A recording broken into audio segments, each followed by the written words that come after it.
Be a smart rider. Oke, ketemu saya lagi Aswin dari Klub Motor. Oke, semoga semua dalam keadaan sehat dan kekurangan apapun, bahagia sejahtera bersama keluarga dan orang-orang yang Anda cintai dan diberkati Tuhan tentunya. Oke guys, jangan lupa ya 3W, wajib menjaga jarak, wajib memakai masker, wajib mencuci tangan pakai sabun. Oke ya, untuk menjaga kesehatan kita dan juga menjaga daya tahan tubuh kamu. Jangan lupa ya, makan makanan sehat, gunakanlah waktu istirahat yang cukup, oke, supaya daya tahan tubuh kamu tetap terjaga.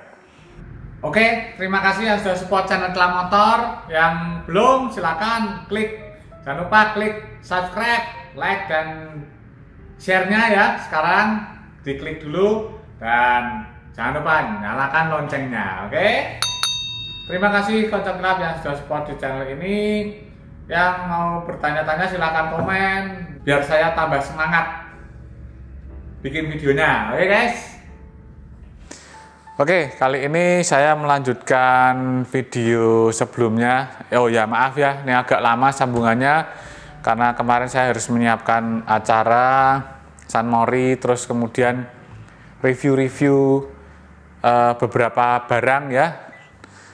Jadi video ini agak lama sambungannya ya. Jadi ini sambungan dari video yang pertama kemarin saya bahas apa sih yang ada di dalam buku servis. Terus buat teman-teman yang suka servis di bengkel resmi dan yang nggak suka servis di bengkel resmi, itu kenapa ya, alasannya apa ya? Salah satunya kalau kamu servis tidak sesuai dengan buku, salah satu alasannya adalah garansimu akan hangus ya guys ya.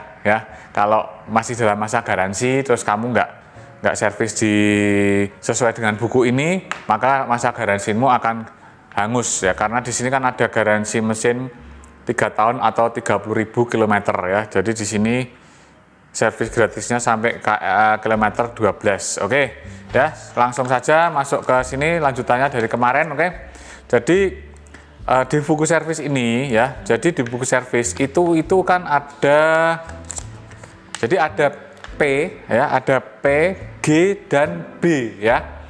Jadi P itu periksa, terus G itu ganti, terus B itu bersihkan ya guys ya.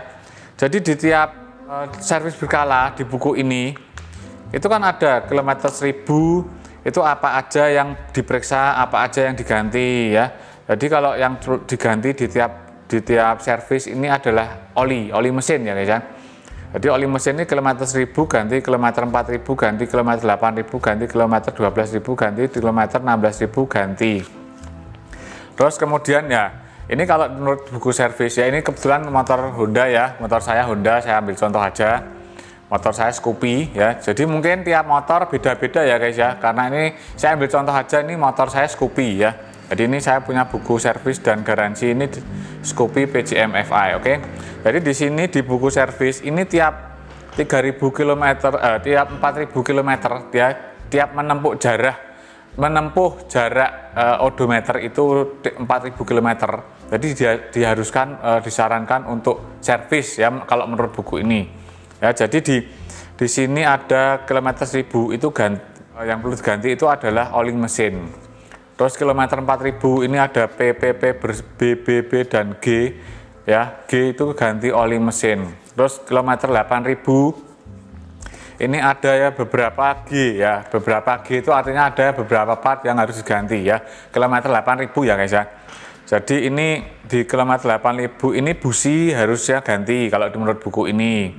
Terus oli mesin ganti sama oli transmisi ya. Jadi kalau menurut buku ini busi, oli mesin dan oli transmisi.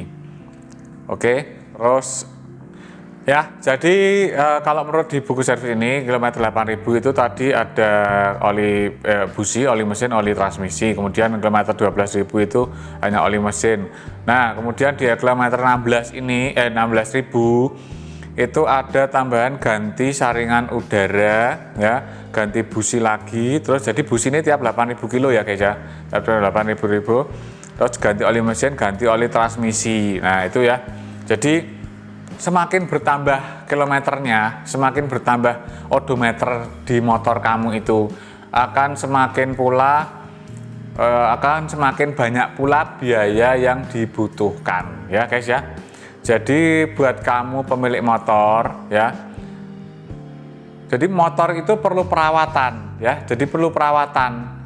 Kalau perlu perawatan dan ya pastinya perlu butuh biaya. Nah maka dari itu, supaya kamu nggak kaget dengan biaya yang dikeluarkan ya, coba kamu bisa baca di buku manual ini ya. Yang pasti ya, untuk perawatan motor yang tiap hari jalan ya, ini khusus Matic ya. Kalau Matic ya, untuk manual dulu lah. Motor manual itu oli mesin ya, busi, terus gear rantai ya, gear rantai itu kagak ada umurnya ya, jadi itu harus diperhatikan, itu butuh biaya penggantian juga ya. Oli mesin, busi, gear rantai, kemudian filter udara ya, filter oli kalau ada olinya, filter olinya, terus kemudian kampas kopling ya. Kalau kampas kopling sih lama ya guys ya, biasanya kalau pakaian normal harian, kalau nggak di setengah kopling itu ya, itu awet ya. Kampas kopling itu bisa sampai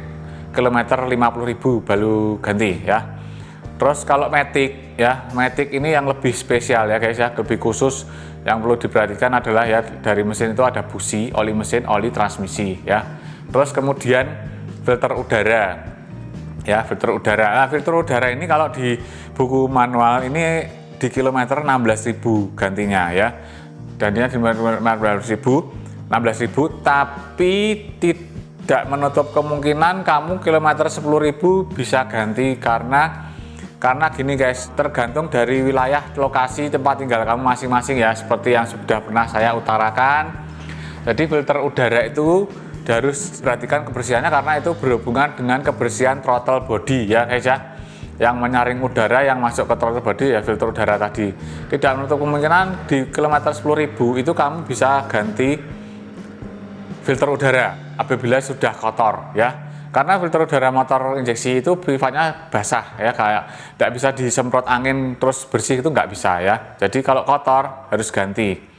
Oke, itu tergantung dari wilayah kamu, tempat tinggal kamu masing-masing, banyak polusi, banyak debu, ataukah bersih udaranya. Oke ya. Nah, oh ya, dan juga khusus untuk motor Matic ya, kesehatan CVT itu harus diperhatikan ya guys. CVT itu apa sih? Motor Matic itu kan yang sebelah kiri bawah itu, yang tempat engkolan kaki engkolan starter kaki itu loh ya, itu dalamnya itu juga perlu diservis guys ya. Jadi dalaman CVT itu macam-macam. Jadi ada drive belt. Drive belt itu adalah sebagai media penggerak ya, media penggerak motor Matic. Jadi kalau di motor manual itu ada gear rantai, tapi kalau di motor Matic itu puli drive belt, puli dan drive belt. Jadi ada puli primer, drive belt, puli sekunder. Nah itu puli masing-masing dari part di dalam CVT itu juga perlu diperhatikan kebersihannya. Bagaimana cara memperhatikannya ya, dengan servis rutin ya. Jadi servis rutin kalau motor Matic itu lebih perhatian khusus ya guys ya. Jadi karena ada injektor dan throttle, terus kemudian ada CVT ya. Jadi kalau servis CVT dan di buku manual ini, kalau penggantian drive belt ini ada di kilometer 24.000 ya guys ya, 24.000 ya. Jadi di sini drive belt 24.000 itu ganti drive belt, tapi tidak menutup kemungkinan sebelum 24.000 kamu bisa ganti drive belt apabila keadaan drive beltnya memang sudah retak-retak. Jadi tidak menutup kemungkinan sebelum 24.000 itu kamu bisa disarankan untuk ganti bila drive beltmu memang udah pecah-pecah. Terutama kalau kamu tinggal di daerah yang suhunya tinggi ya, yang panas, daerah panas, karena itu kan drive belt kan terbuat dari karet, jadi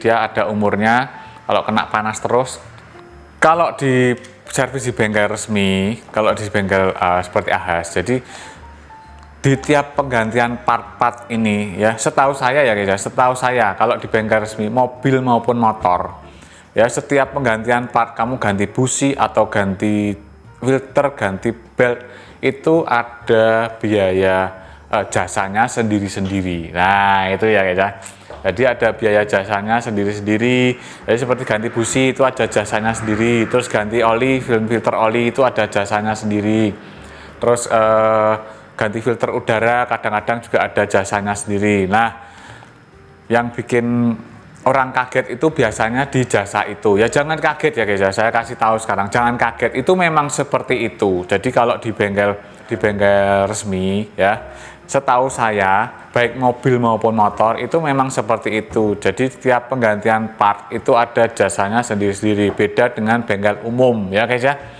Beda dengan bengkel umum. Kalau bengkel umum biasanya kalau kalian pas servis ya, kalau pas servis rutin itu udah include di jasa servisnya. Nah itu ya bedanya ya. Jadi penggantian part-part tadi, misalnya kamu servis, oh ganti oli, ganti filter udara, ganti busi, terus ganti bel itu kalau orang awam itu bilang fan belt itu ya, penggeraknya. Nah itu udah termasuk jasanya, itu udah termasuk di dalam jasa servis ya. Biasanya seperti itu setahu saya ya. Kemarin saya ada kasus, jadi lihat di grup, salah satu grup motor di Facebook, itu dia kaget ketika servis motornya PCX ya guys ya. Waktu itu motornya PCX, servis di bengkel Ahas. Terus setelah servis kemudian habisnya harus ganti semua, dia kaget. Filter oli ganti, oli mesin ganti, filter udara, filter udara ganti, oli mesin ganti, busi ganti, terus kemudian oli transmisi ganti. Nah, memang seperti itu guys kalau di bengkel resmi ya. Kalau di Ahas itu memang karena mereka bekerja berdasarkan buku ini ya. Mereka bekerja berdasarkan buku ini. Kalau di buku ini harusnya ganti, maka kamu akan disarankan untuk ganti. Nah, si pemilik motor ini tadi kaget. Dia merasa, loh baru kilometernya baru sedikit kok harus ganti semua, harus ganti ini ya. Dia merasa itu belum perlu ganti. Ya, itu memang bisa terjadi ya. Memang bisa terjadi kalau kamu servis di Ahas ataupun beres yang lainnya lah ya. Karena mereka bekerjanya berdasarkan buku ini ya. Jadi kamu kalau servis di beres atau Ahas ya dimanapun itu memang kamu harus persiapkan biayanya ya guys ya. Persiapkan biayanya kira-kira apa part-partnya yang perlu diganti ya. Kamu bisa baca dulu di buku manualnya, kilometer segini kira-kira apa aja yang perlu diganti, itu kamu bisa persiapkan dulu biayanya ya. Jadi jangan kaget nanti kalau sudah servis terus tiba-tiba suruh ganti ini.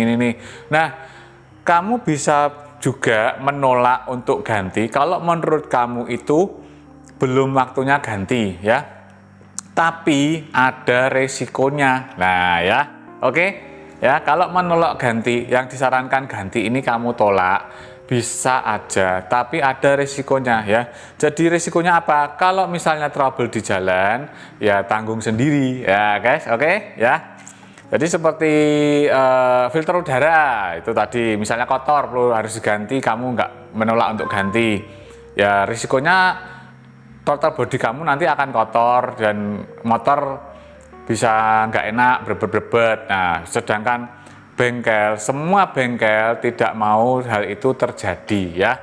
Semua bengkel itu servis itu gunanya kan supaya motornya itu enak lagi, supaya untuk membersihkan part-part yang kotor itu tadi yang perlu dibersihkan ya, supaya mencegah hal-hal yang tidak diinginkan ya. Contohnya seperti berbet, mogok itu tadi ya guys ya. Ya, jadi semua bengkel pasti kalau disarankan untuk ganti ya mestinya yang punya motor juga harusnya mengerti kenapa harus ganti. Jadi kalau misalnya kamu tolak ya risikonya tanggung sendiri. Nah, kalau kamu tidak mau terlalu menuruti buku ini, kamu bisa juga servis di bengkel umum kepercayaan kamu ya. Nah, tapi juga ada resikonya guys. Kalau kamu servis di bengkel umum dan masih dalam waktu masa garansi, resikonya apa sih? Resikonya garansimu akan hilang kalau kamu terjadi kerusakan dan kamu klaim ke bengkel resmi ya. Jadi kalau kamu sudah servis di bengkel umum dan masih dalam masa garansi, resikonya apa? Resikonya garansinya akan hangus. Ya itu aja lah ya. Jadi kamu harus tahu apa sebab akibat risiko yang kamu terima. Terus harus tahu apa aja sih motor itu yang perlu dirawat, perlu diganti ya. Jangan Jangan terus beli motor, gas rem, nggak tahu apa yang harus dirawat, apa yang harus diganti. Nanti tiba-tiba servis harus ganti ini, ganti itu, ganti ini, ganti itu, dan kaget biayanya banyak. Oke ya. Jadi supaya nggak terlalu banyak biaya, maka servis rutin itu perlu ya. Karena kalau nggak servis rutin, begitu kamu servis, tiba-tiba banyak yang harus diganti. Nah, itu yang bikin kaget. Oke guys, ya semoga bermanfaat video ini. Nanti kalau ada informasi lebih lanjut akan saya sampaikan, saya bikin video lagi, oke? Sampai jumpa di video berikutnya. Thank you for watching. Salam Podcast Indonesia. Salam sukses dan sehat buat Anda, saya, dan semuanya. Bye-bye. Be a smart trader.